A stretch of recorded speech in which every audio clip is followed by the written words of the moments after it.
तो जी हाँ, नमस्कार दोस्तों। आप सभी को बता दो जी थे साईलाल यादव जी था अदला जाना ब्लू बीट भोजपुरी चैनल से आप सभी ये बीच में आने जा रहा है। जी हाँ दोस्तों, ये जो आप लोग रील्स वीडियो देख रहे हैं ये थे साईलाल यादव अभी दिल्ली में अपने नए गाने की शूटिंग एक्ट्रेस रानी के साथ में कर रहे हैं, जो कि आपको बहुत जल्द देखने को मिलेगा।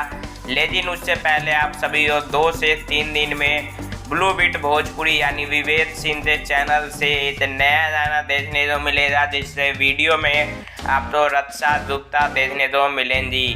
और ये गाना 12 तारीख तो आप सभी के बीच में रिलीज होने जा रहा है और इसका डेट लॉन्चिंग भी रखा जाएगा वाराणसी में। और आप लोग बता दो जी यहाँ पर बहुत ही बड़ा इवेंट स्टार्ट किया जाएगा, क्योंकि साईलाल यादव जी का 12 तारीख तो हैप्पी एनिवर्सरी भी है।